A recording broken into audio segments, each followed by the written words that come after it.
É muito raro a gente ter uma gestante que não tem alteração tiroidiana nenhuma, né? Muito raro. Muito mesmo. Em consideração o seguinte, até para a gente começar a falar um pouquinho sobre o assunto. A formação do embrião, a formação do bebê e a formação da tireoide fetal, esse bebê precisa dos hormônios tiroidianos para um bom desenvolvimento cerebral, inclusive.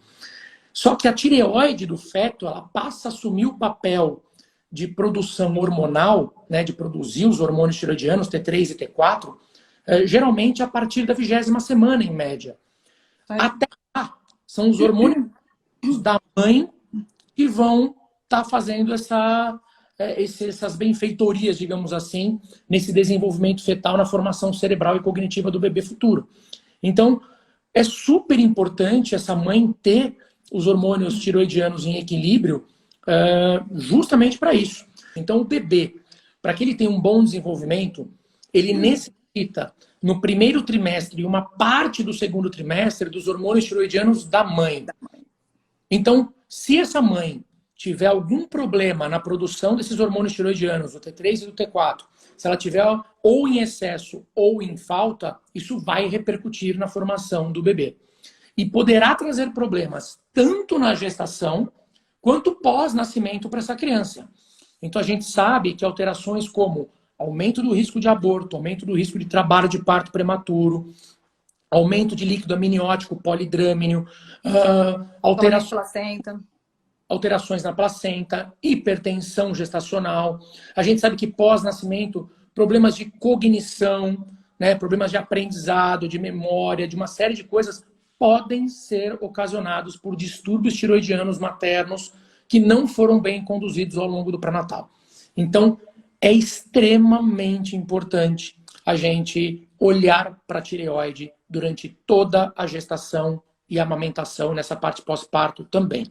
Eu tenho o hábito nas minhas pacientes que me procuram para tentar engravidar, já começar a coordenar e controlar essa tireoide, investigar se a pessoa tem algum fator de risco pessoal ou familiar, algum fator de risco autoimune, como, por exemplo, para a doença de Hashimoto, ou para no hiper ou no hipotireoidismo.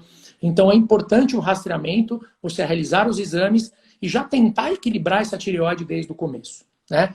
É mesmo, porque senão a mulher também nem engravida, né? Porque dá uma infertilidade. Exato. Também transitória. Alterações tiroidianas acabam atrapalhando o processo ovulatório, né?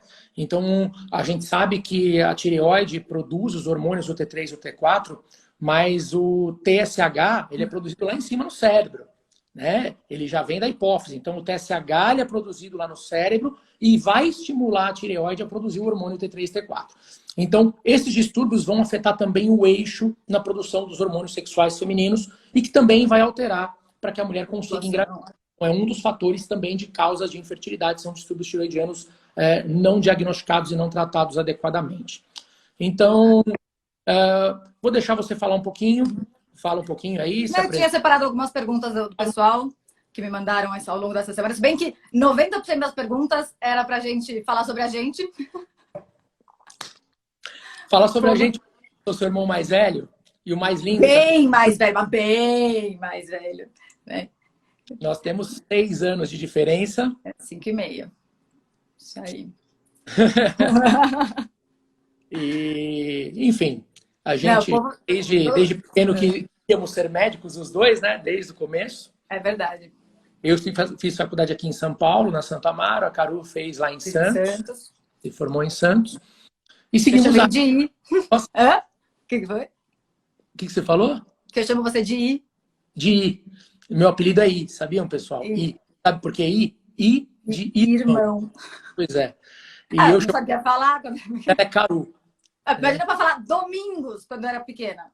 Que fácil, né? Não fala mal do meu pai, então mesmo falar nome. Irmão era mais fácil, então ficou I. Até hoje é I. Mas, enfim, vamos falar um pouquinho de tireoide. Depois a gente fala um pouquinho sobre a gente. Senão vai acabar não tendo tempo para a galera perguntar. Tem muita coisa. Verdade. Então, uma coisa interessante. É muito comum, no início da gestação, a mulher ter alteração da tireoide, porque o próprio HCG ele tem uma estrutura similar ao TSH. Então, o hormônio da gravidez, que é o HCG, que é o hormônio que a gente dosa no sangue para saber se está grávida e tudo mais, ele tem uma estrutura semelhante ao TSH. Então, ele também vai atuar no estímulo para a produção dos hormônios tiroidianos. Então, é comum você, às vezes, tender a um hipertireoidismo. Hipertireoidismo. Transitório no começo. Transitório e fisiológico, que é normal. O pico do HCG vai ocorrer em torno da 8ª, 10ª semana de gestação. E ele tende a estimular a produção de T3, T4 pela tireoide por ter uma estrutura similar ao TSH. Então, a gente tem que ficar muito atento, não sair de cara querendo tratar a tireoide, porque às vezes no começo de gestação existe uma alteração transitória e fisiológica que pode acontecer. Então, isso é importante. E ao longo da gestação, a tendência é inversa, a tendência é um hipotireoidismo. A tendência é que a mulher comece a ter um TSH mais elevado. E aí nós vamos conversar um pouquinho sobre TSH, essas elevações, tratamentos e tudo mais. Começa a falar, você que é a dona do assunto. Não, nada. E realmente, na gestação, no comecinho, isso é bem confundido, né? Porque é normal ter um hipertireoidismo transitório, que é comum do final do primeiro trimestre. Porque ele é uma alteração bioquímica até do organismo, pelo aumento do beta-HCG. Mas ele não cursa com sintomas, então é bem mais tranquilo. Aí, pessoal, como diferenciar se a pessoa está com hipertireoidismo patológico, né, com Graves, ou com o hiper natural da gestação? Aí vai depender dos sintomas dessa mulher e da presença de anticorpos. Aí seu médico que vai entender como que é o mecanismo de ação autoimune dessas doenças, tanto a de Graves quanto a de Hashimoto, tanto a do hipertireoidismo quanto a do hipotireoidismo. Mesmo fora da gestação, porque a gente sabe que as mulheres que têm essas alterações fora da gravidez, elas têm uma tendência maior a fazerem distúrbios tiroidianos na gestação, justamente pela ebulição de hormônios que ocorrem na gravidez. Então, explica um pouquinho para o pessoal entender o que é a doença de Graves, o que é a doença de Hashimoto, como que ela se manifesta, e a gente vai falando um pouquinho sobre isso. Aí, se for um Graves, logo no primeiro trimestre a gente já vai descobrir, porque por causa da sintomatologia, porque vai ser bem mais forte do que um hipertransitório. E é um quadro clínico bem mais sintomático, né? E qual seria esse quadro clínico, né, de um Graves, de um hipertireoidismo patológico? Seria uma dificuldade de ganhar peso, sudorese, agitação, intolerância ao calor, coceira ou lacrimejamento nos olhos. Pode ter presença de bócio ou não, né? Tipo, pode ser dificuldade de ganhar peso, gente, pode ser no início só, viu? Porque depois, com a ansiedade, com essa agitação, a mulher pode tender a dar um aumento grande de peso. Assim, se for um hiper até mais brando. Uma coisa que é importante falar dessas autoimunes, tanto no hipo quanto no hiper, tanto no Graves quanto no Hashimoto. Existe um fator autoimune, onde a mulher vai produzir anticorpos que vão alterar a função da tireoide.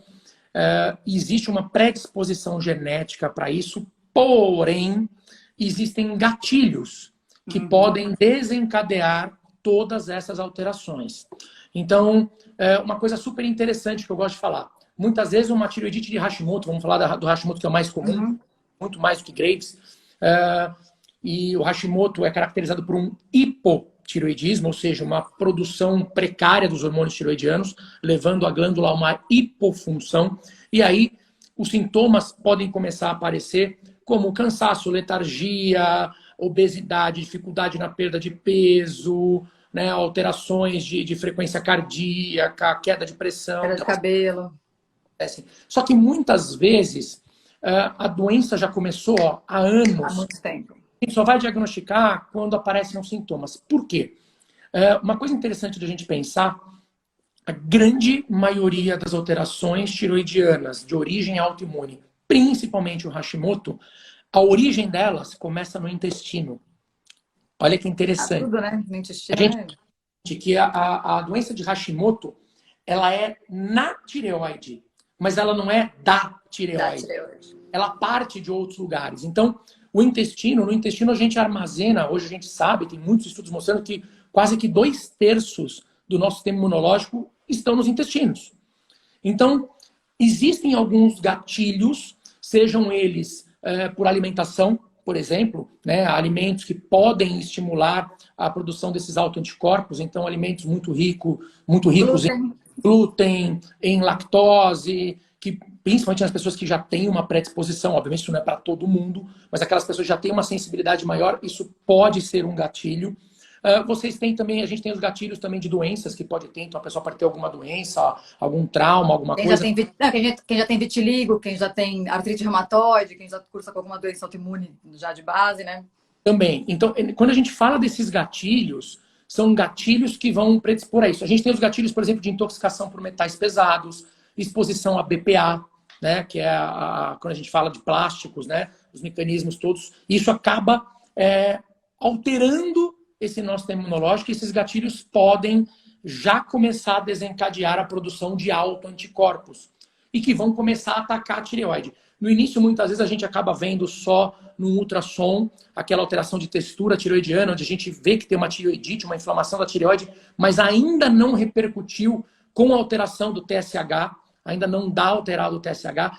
Muitas vezes os sintomas são muito brandos ou inexistentes nessa fase, mas a mulher já começa a ter o início dessa alteração tireoidiana anos antes de manifestar sintomas, né? Então a gente diz que é uma doença na tireoide, mas que não é só da tireoide, ela tem outros mecanismos de ação. E aí o diagnóstico a gente faz, obviamente, pesquisando os autoanticorpos, então o anti-TPO e anti-tireoglobulina, que geralmente tendem a vir elevadas nessas pessoas que têm essa propensão a patologias autoimunes da tireoide. E essas mulheres são sérias candidatas a alterações tireoidianas severas na gestação. E aí é que é importante o acompanhamento. E muitas delas têm dificuldade de engravidar, já que a gente sabe que essas alterações na tireoide vão acabar atrapalhando o eixo, né, de produção dos hormônios sexuais, que vão ser os responsáveis pela ovulação adequada. Então, daí a importância da gente olhar para o intestino. Então, uma pessoa que chega no consultório, que sapidamente já tem algumas alterações de desbiose, que já tem o intestino mais preso, tem dificuldade de evacuar, a gente pergunta dos hábitos alimentares, são hábitos alimentares muitas vezes baseados em fast foods, em alimentos processados, cheios de corantes, conservantes. A gente sabe que essa pessoa já tem uma tendência maior, ainda mais se na família tiver algum histórico. Então assim, a minha mãe tem hipotireoidismo, eu tenho uma irmã que tem alteração da tireoide, minha mãe já teve nódulos e cistos, e essa pessoa de repente já tem um hábito intestinal totalmente ruim, e a gente dosa um anti-TPO, uma anti-tireoglobulina bem positiva, ela é uma séria candidata a desenvolver um distúrbio tireoidiano mais severo. Então é importante a gente começar a olhar as pessoas, o ser humano como um todo. Não adianta olhar só para a tireoide. Eu estou falando estou dizendo para vocês que as alterações começam na parte intestinal. Então isso é super importante da gente avaliar o contexto global. E na gravidez, você, além dos distúrbios tireoidianos, tem também os distúrbios intestinais.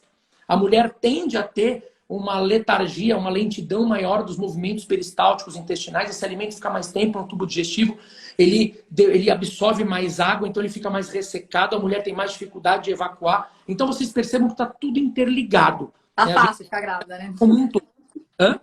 Tá fácil ficar grávida, né? Tá fácil ficar grávida, né? E conduzir a gravidez, né? De forma correta. Pelo amor. Né? E lembrando que até 20% das gestantes vão ter aumento dos autoanticorpos, tipo, naturalmente, assim, vão cursar. E uma coisa que é interessante, tipo, quem fez fertilização, as mulheres que fazem fertilização e tem os anticorpos positivos, isso está correlacionado a quase 20% a mais, tipo, de aborto prematuro, com risco de hipotireoidismo durante a gestação. Está relacionado a 27 vezes maior risco de tireoidite pós-parto. Isso só por causa do lance autoimune. É uma maravilha, né? A parte autoimune, ela, na verdade, tudo, quando a gente fala sistema imunológico, né, a gente está falando do todo, né? Mas ela repercute, sem sombra de dúvidas, durante tudo. Então, a mulher que começa a gravidez já com uma tireoide alterada, ela vai ter uma série de alterações no desenvolvimento fetal, uma série de alterações no bebê. Então, é super importante o monitoramento, principalmente do TSH, ao longo de toda a gestação. Geralmente, nas gestações, o TSH tende a subir. Como eu já falei, a mulher já tende a fazer um hipotireoidismo. E muitas vezes, você vai perceber isso só na sintomatologia, se você não dosar o TSH. Isso. Vai ser aquela gestante que vai se queixar de cansaço extremo, de queda de pressão, de que ela está engordando muito, de que ela está retendo líquido, de que ela está inchando. e quando você vai ver a tireoide está alterada. Lembrando que os parâmetros do TSH são totalmente diferentes na gestação do que fora da gestação. Tá? Exatamente. Então, hoje, a gente recomenda, saiu um estudo, inclusive recente, eu até tentei buscar o estudo aqui para colocar aqui para vocês, mas eu não achei o estudo. Em média, o TSH aumenta 1,5 vezes do que uma pessoa normal. Mas o estudo estava dizendo o seguinte, saiu um estudo correlacionando os níveis de TSH da mulher no primeiro trimestre associados ao risco de aborto precoce. Então, só para você ter uma ideia como altera, quando você tem um TSH menor, abaixo de 2,5 no primeiro trimestre, nós temos um índice, um risco de um aborto espontâneo que gira em torno de 3,6%. Tá ok? Se o seu TSH estiver entre 2,5 e 5, lembrando que 5, se você for olhar o valor de referência ali, é considerado normal. Da tireoide. Então, o TSH entre 2,5 e 5, no primeiro trimestre da gestação, esse risco de aborto que eu falei que era de 3,6 vai para 6,1. Então, assim, a gente está falando em quase dobrar o risco de uma perda gestacional precoce por uma alteração de TSH muitas vezes não diagnosticada. Ou porque o médico não pediu para avaliar, ou porque não soube interpretar, ou porque olhou um TSH de 4 e falou, 4 está dentro do valor de referência, essa tireoide está normal, essa paciente está normal. Então, super importante avaliar esses índices de TSH e tentar mantê-los abaixo de 2,5 ao longo da gestação.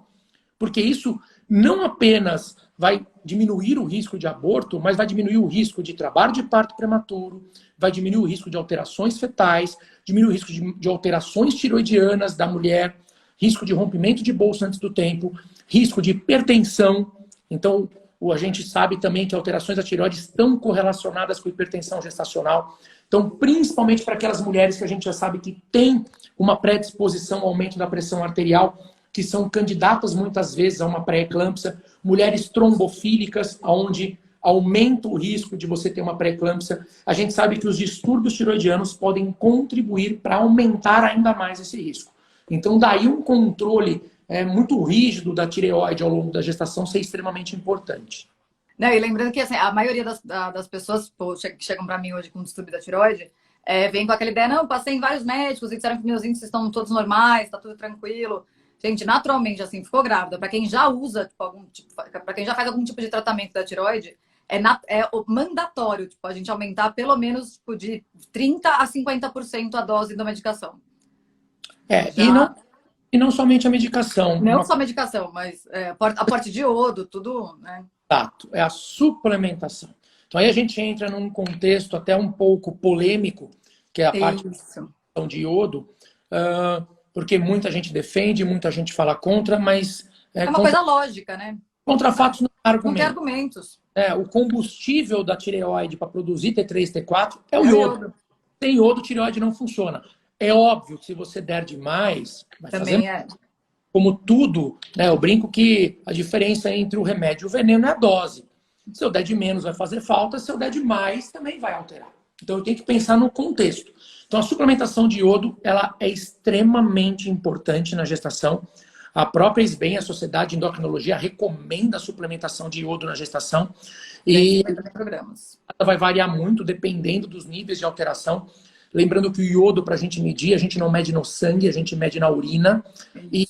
Mas isso vai variar muito. Mas, em média, diz que a mulher gestante tem a necessidade de 50% a mais de iodo do que ela tinha fora da gestação.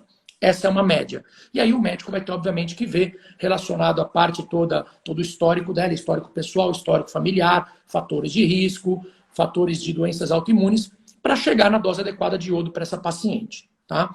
Então, a suplementação de iodo é extremamente importante na gestação. Lembrando que, ainda falei ontem na aula que eu dei com a Érica, deficiência de iodo na gestação está correlacionada com baixa de QI fetal. Então, completamente. Olhem que importância que o iodo faz, que o iodo tem na nossa vida durante a gestação. Então, ontem eu falei bastante sobre vários suplementos, juntos que a gente falou bastante foi o iodo. Então, ele tem bastante disso. Então, vai precisar suplementar. Além do iodo, existem outros suplementos. Outras coisas. que atuam ajudando a tireoide a funcionar, como o próprio selênio, como o zinco. Então, a vitamina D, isso é uma coisa importantíssima. Importantíssima. Que muita gente não sabe que a vitamina D tem total ligação com o funcionamento adequado da tireoide e mais de 80% da população brasileira tem deficiência de vitamina D. Muito. Nós falamos isso ontem. E a vitamina D a gente não produz, né? A vitamina D pouco se consegue através da alimentação, mas a maioria tem que ser através do sol ou da suplementação adequada. Então a gente necessita de suplementação, não tem jeito, né? Vitamina D, tem vários estudos demonstrando que a vitamina D, quando ela está em níveis acima de 50, ou seja, por volta de 50 nanogramas por ml, a gente consegue ter prevenção no risco de abortamento, de trabalho de parto prematuro e pré-eclâmpsia. Então, olhem como tudo está interligado. A gente acabou de falar que a tireoide também é uma das responsáveis, se alterada, de causar risco de aborto, de pré-eclâmpsia, de trabalho de parto prematuro, tudo que a deficiência da vitamina D também faz. E a vitamina D é importante para um bom funcionamento tireoidiano. Então, olha como as coisas se encaixam, né? Toda a parte de imunidade. Então, é super importante uma suplementação adequada global. A vitamina D não é uma vitamina, é um hormônio, né? A gente sabe, foi classificada erroneamente como vitamina, mas ela é um hormônio esteroidal e de extrema importância. Tem mais de 2.700 receptores no organismo para a ação da vitamina D. Um deles na tireoide. Então eu brinco que a tireoide é a glândula mãe do corpo, e é verdade, ela comanda tudo. Distúrbios tireoidianos começam a atrapalhar tudo. E daí a importância da gente suplementar e olhar para esse organismo que está em formação como um todo. Né? Não ficar olhando, eu sou endócrino, eu só olho a tireoide, eu sou oncologista, só olho mama e vagina. Não é assim que funciona. Né? As coisas, o organismo foi dividido em partes para facilitar o estudo, mas tudo se interdepende. Uma coisa depende da outra. Falei ontem, inclusive, quero dar os pacientes que fazem retirada de vesícula biliar. Sim. Cálculos. Essas pacientes, elas têm 80% menos absorção das vitaminas lipossolúveis. Totalmente. Vitamina A, D, D aqui, E K. Então, na vitamina D, se a mulher já não tem a vesícula, ela não tem o armazenamento dos sais biliares, ela já tem uma dificuldade maior na absorção dessa vitamina D. Então, toda a vitamina D que ela tomar, 80% não vai ser absorvida, ela vai absorver só 20% em média. Então, daí a importância de suplementar ainda mais e compreender que, às vezes, uma ausência da vesícula, que não tem nada a ver com a minha área, entre aspas, pode atrapalhar uma absorção de vitamina D, que pode atrapalhar um bom funcionamento da tireoide, que pode atrapalhar a fertilidade, essa mulher de engravidar, e aí tem a ver com a minha área. Então, as coisas vão se interligando. É muito legal isso. Lembrando que pouquíssimos suplementos têm uma quantidade adequada de iodo, que sei que vão perguntar de onde o povo vai tomar iodo, mas... E outra, dos outros... alimentação, que é super importante. Isso. A gente consegue iodo na alimentação. Tem várias fontes de iodo, principalmente algas marinhas, por exemplo. Tem bastante. Frutos do mar. O próprio sal iodado, né? No Brasil, o sal iodado é super importante. Mas... lembrando que o iodo, eu falo que ele é um oligoelemento essencial para a formação cerebral. Ele é importante para o cérebro do bebê. A gente sabe que alterações cerebrais são causadas por deficiência de iodo na gestação. Então, até a baixa de QI fetal. E que você só vai detectar depois, né? Você não vai ver um déficit cognitivo, de aprendizado, de memória, de raciocínio quando a criança nasce. Meu bebê nasceu lindo, ele é maravilhoso, é perfeito. Tá. Só que se está faltando nutrientes para você, fatalmente faltou para ele. E muitas vezes a repercussão virá posteriormente, virá após esse nascimento. Quando essa criança estiver na pré-escola, estiver na fase de aprendizado, aí você vai ver, vai conseguir correlacionar com o que aconteceu. Então, retardo mental, bócio, surdez, baixo QI, cretinismo, tudo isso pode acontecer pela deficiência de iodo durante a gestação. Então, daí a importância da suplementação do iodo, não apenas para a tireoide, mas para essa parte cerebral, mental que está sendo formada do bebê. É verdade. E a mãe tem que ter pelo menos assim, iodo e ferro, acho que são os principais no começo da gestação para a mãe passar para o bebê. Porque, aliás, a falta de iodo, né, a deficiência começa a intraútero de todo mundo.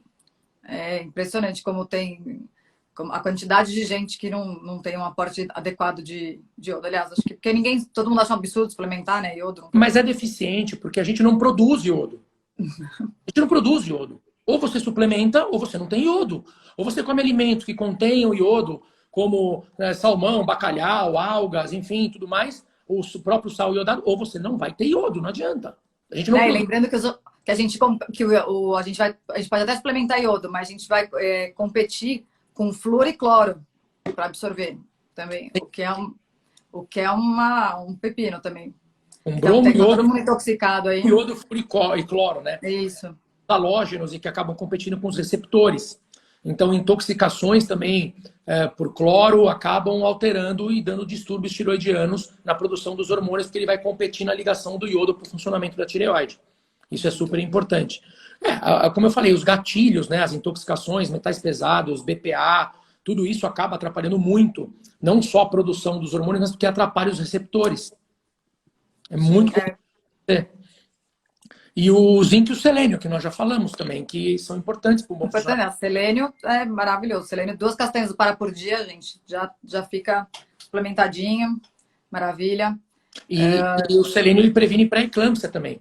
Ele é um potente antioxidante, né? Ele atua na produção da glutationa peroxidase, que é um antioxidante, e acaba ajudando muito. A gente suplementa na forma quelada e ajuda bastante para prevenção de pré-eclâmpsia também. Então, vejam como tudo está interligado. A gente falou da alteração como aumento de risco de pré-eclâmpsia, e estamos falando aqui agora do selênio como aumento de risco de pré-eclâmpsia também, se tiver em deficiência. Então, são muitos os nutrientes que a gente tem que suplementar, não tem jeito, né?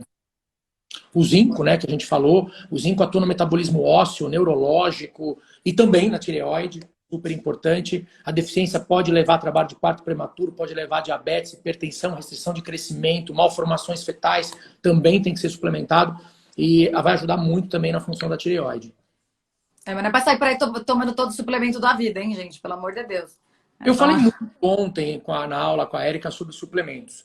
Falamos sobre todos eles. Todos eles não, falamos sobre uns 10, né? A gente suplementa uns 30 na gravidez. Falamos sobre os 10 principais. E o que a gente deixou muito claro foi que a suplementação ela deve ser personalizada. Isso. Né? Não adianta você comprar aqueles suplementos da farmácia de A a Z, que tem todos os tipos de vitaminas, só que tem doses ínfimas de cada um deles, justamente para quem tiver com níveis suficientes não sofrer uma intoxicação. Então os níveis são muito baixos. Então nem sempre é o suficiente para poder suprir a sua necessidade. Então o necessário é você fazer os exames, avaliar, ver o que tem de alterado, ver o que tem de insuficiência e aí preparar um suplemento, um polivitamínico de acordo com as necessidades de cada paciente. Né? Eu não vou puxar iodo adoidado e correr um risco de estar queimando essa tireoide cheia de iodo, sendo esse paciente já tem iodo de forma adequada, né? Já tem uma alimentação regrada. Eu não vou ficar dando um monte de vitamina D, essa paciente já tem níveis adequados. Então, mas quanto de vitamina D eu tomo? 1.000 por dia? 2.000? 10.000? 50.000? Depende, né? Depende. Vai variar muito. Uma coisa que a gente tem que avaliar junto com a vitamina D, mas isso mais fora da gestação, são os níveis de paratormônio. PTH. Pelas glândulas paratireoides, que estão ao lado ali da tireoide. Então, o paratormônio nunca pode ficar muito suprimido, né? Então, a gente nunca deixa o paratormônio baixar de 10. Então, ele tem que estar de 10 para cima, é o ideal. Então, quanto mais alta tiver a tua vitamina D, com o paratormônio chegando no nível mínimo de 10, é o suficiente. É o suficiente.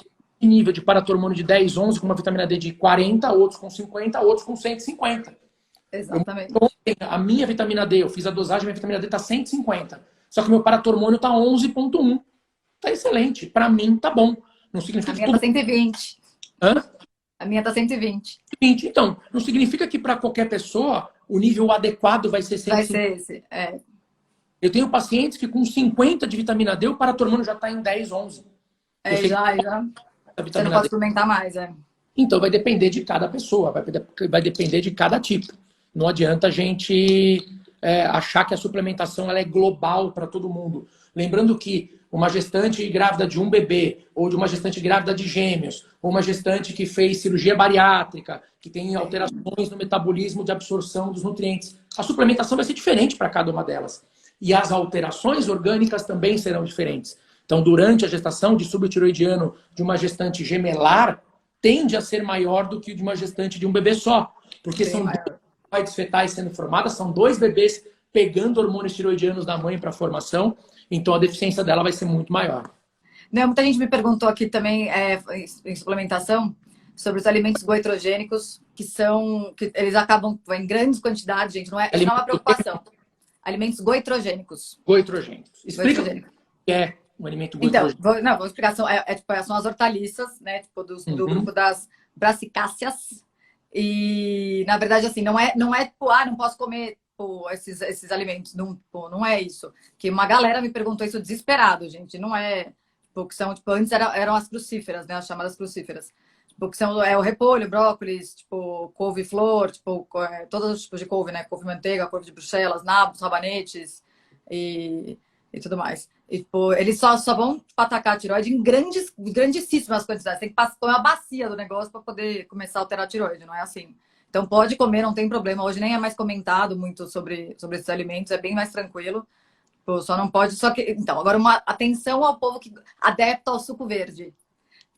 Todo dia de manhã eu tomo anos de suco verde na vida. Aí pode ser um porém também que a gente tem que dar uma olhada, ver se isso também não está contribuindo para dar uma alterada na tireoide, né? Nossa, tem muitas perguntas aqui. Tem uma que falou assim: meu TSH está em 14,6. Jesus. Jesus, como é que tá de pé? Exatamente. Muito alterado. Gente. E a doutora Monique mandou uma pergunta interessante. Deixa eu voltar aqui. Deixa eu ver aqui. Que eu vou voltar aqui nas perguntas. Aqui, ó. Anticorpos aumentados, sem sintomas e sem alteração de TSH. TSH normal. Trata ou não trata? Então, tem uma polêmica aí, na verdade. Tem vários estudos que falam que sim, para tratar, inclusive com imunoglobulinas, e uma dosezinha baixa de T4, e outros que falam que não, que eles vão normalizar ao longo do tempo. Eu sou a favor de tratar, sim. Eu acho que tem que tratar, porque os anticorpos aumentados, eles cursam com risco de bastante coisa na gestação, e eu acho que não vale a pena. Então, eu sou super a favor de tratar. Eu acho que até fora, eu penso o seguinte. Eu também trato. Corpos alterados. Ela já tem os autoanticorpos, né? Se a gente já dosou anti-TPO, anti-tiroglobulina, e eles já vieram alterados. A gente já sabe que essa mulher é uma candidata a ter algum problema. De origem autoimune, certo? Ótimo. Então a gente já sabe que algo está começando a acontecer no organismo. Lembra que eu falei no começo do intestino? Então, assim, essa é uma paciente que talvez eu não entrasse de cara com levotiroxina para ela, mas eu já começaria a fazer um tratamento intestinal, por exemplo. Então, tratar uma desbiose, melhorar hábito intestinal, repor essa flora. Então, eu já começaria um tratamento para ela, talvez não com levotiroxina logo de cara, mas tratando o intestino, melhorando a suplementação de iodo, melhorando o zinco, melhorando o selênio, dando para essa paciente todo o substrato necessário para essa tireoide dela funcionar corretamente e evitar que esses autoanticorpos comecem a manifestar diretamente na tireoide, chegando ao ponto de alterar o TSH. Então, eu trato, mas não com levotiroxina logo de cara, não entrando com medicação. Eu trato o contexto, para tentar evitar dela chegar num ponto da tireoide alterar. Quem fez tireoidectomia, retirou a tireoide e é uma tentante, está tentando engravidar, quais os riscos? Essa eu vou deixar para você responder. Vamos lá. Não, tem que monitorar muito bem os níveis hormonais, muito bem. Porque, querendo ou não, ela já cursa com... Aí precisa ver, se de repente, se tirou paratireoide junto, se não tirou, isso tudo vai acarretar em várias complicações.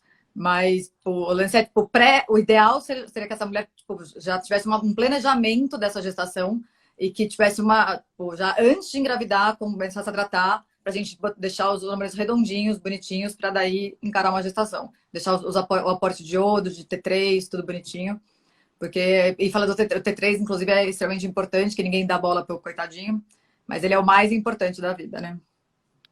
Na verdade, existe o hábito da gente suplementar, né? Tratar apenas com o T4 sintético, né? Lembrando que a tireoide tem T3 e T4. Na gravidez, a gente pode pensar o seguinte, o T4, ele atravessa a barreira placentária, vai agir diretamente no feto, o T3 não. Isso.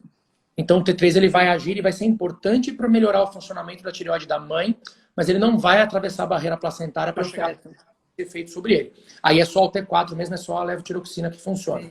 Mas Voltando aqui na parte da retirada da tireoide, vamos lembrar o seguinte também, pessoal.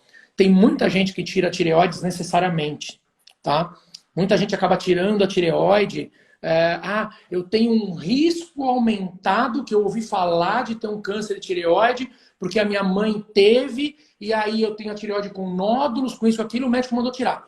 Vamos com calma. Né? Primeiramente, o câncer de tireoide é um dos menos agressivos que existem, começa daí, é raro dele se manifestar, e muita gente que tem nódulos tireoidianos requer apenas o acompanhamento. Inclusive, na gravidez é muito comum o aparecimento de nódulos, né? Muito comum.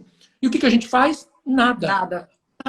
Não vai funcionar, não vai mexer, não vai operar, vai só acompanhar. E pós-gestação, se esses ainda não quiserem, aí sim a gente pode ficar acompanhando, não necessariamente todo nódulo tireoide requer uma punção. Não, depende do tipo de nódulo. Então, fala um pouquinho sobre isso, que eu acho que é bem interessante. Claro. Quando fala sobre os cistos, então, na tireoide. Os nódulos na gestação, o que a gente tem que observar, a característica dos nódulos e tamanho.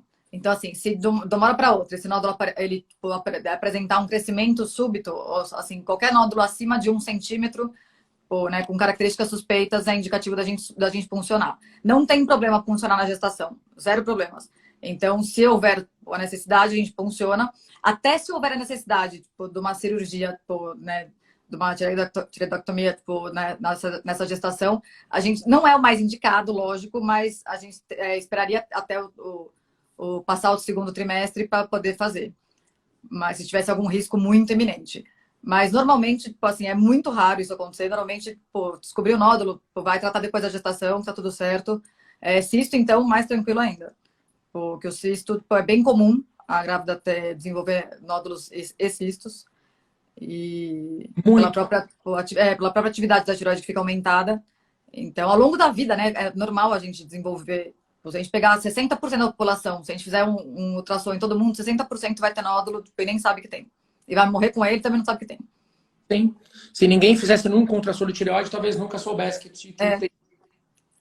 Então, exatamente. É importante, obviamente, o acompanhamento. Muita gente pergunta assim, mas eu que sou gineco, obstetra, eu trato tireoide? Na gestação, sim. Eu tenho total segurança em abordar e tratar a tireoide das minhas pacientes na gravidez.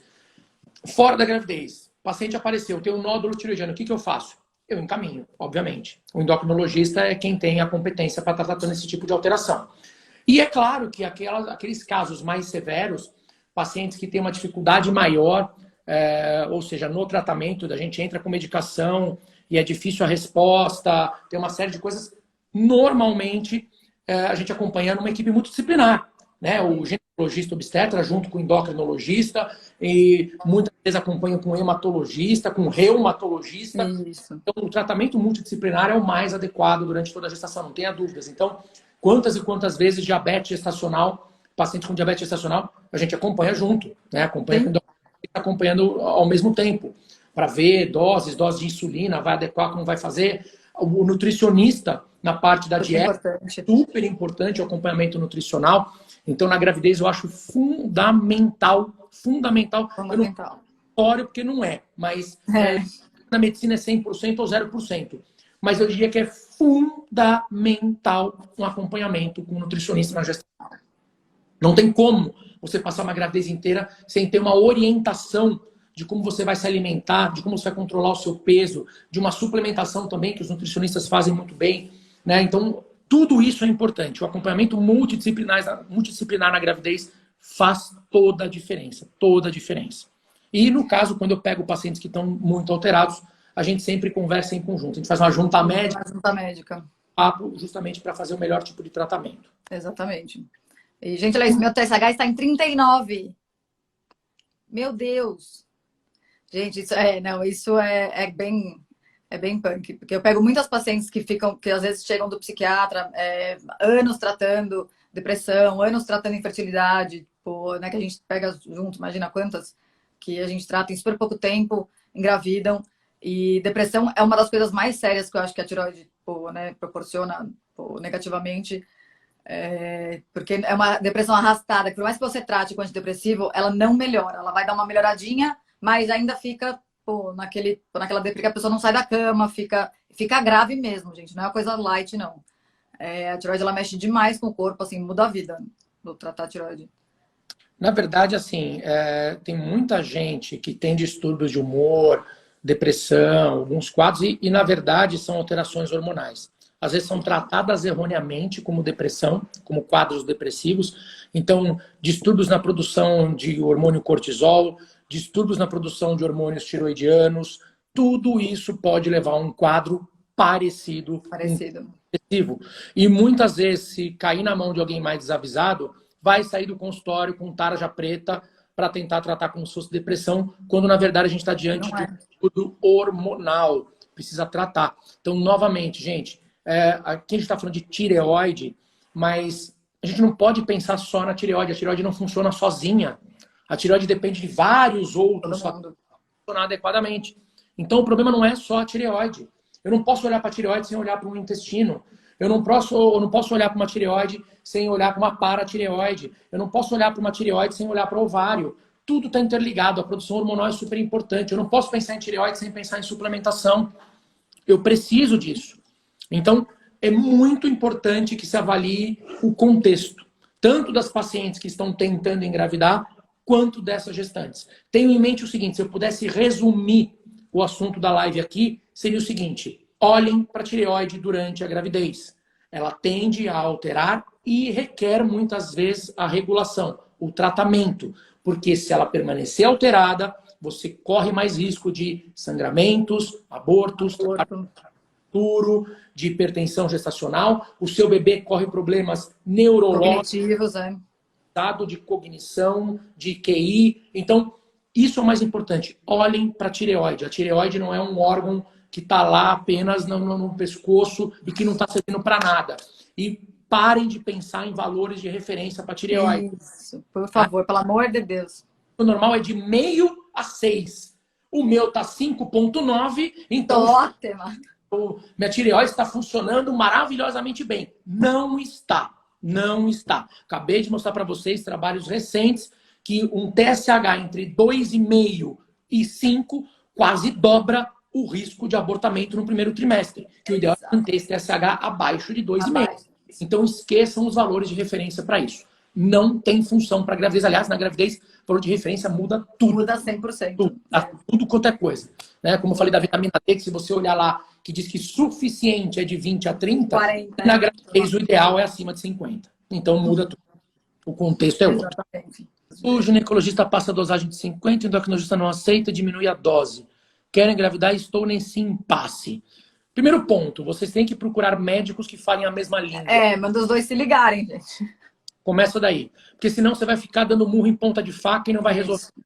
Então, procurem médicos que trabalhem na mesma linha de raciocínio seu. Não existe o certo ou o errado, tá? Existem simplesmente linhas de condutas diferentes.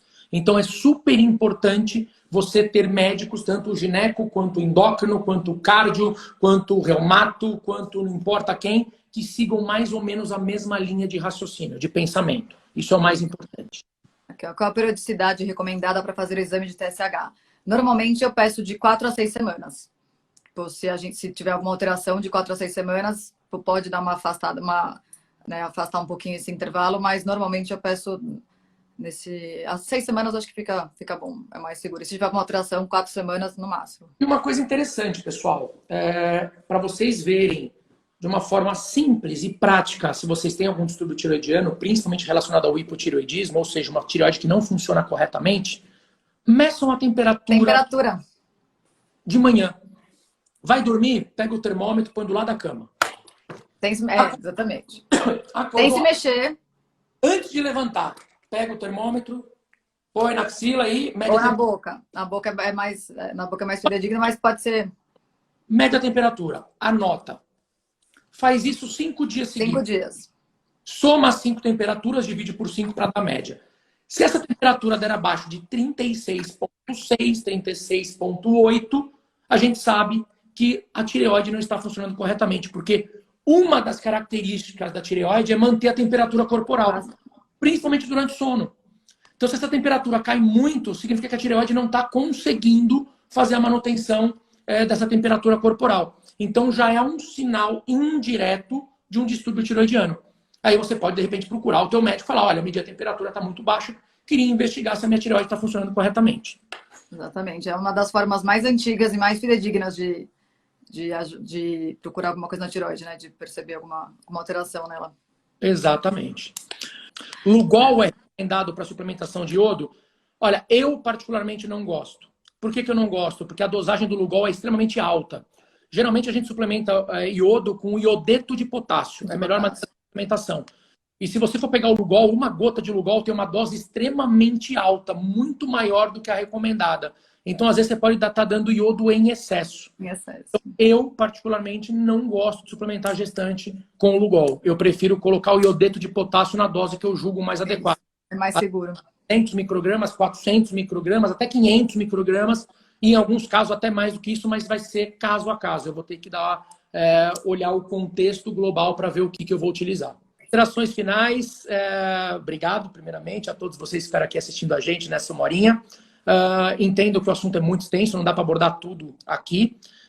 Perguntas podem mandar tanto no meu Instagram quanto no da minha irmã, né? Doutora Mantelli, DRA Mantelli. Tem ponto teu, não? Não, não tem. Tudo DRA junto. Mantelli. Podem mandar para ela também. Ela trabalha muito com essa parte relacionada a distúrbios hormonais, toda a parte de emagrecimento, diabetes, toda a parte de distúrbios tiroidianos. Então, quem tiver mais dúvidas, podem ir lá no Instagram dela fazer as perguntas. Lá, com certeza, ela vai ajudar vocês. Gente, um beijo grande. Beijo, beijo, queridos. Deus, uma ótima noite aí, ótimo final de tarde, início de noite. E a gente se vê numa outra live, tá bom? A gente se vê. Beijo, beijo. Beijo. Beijo, tchau, tchau. Tchau, tchau.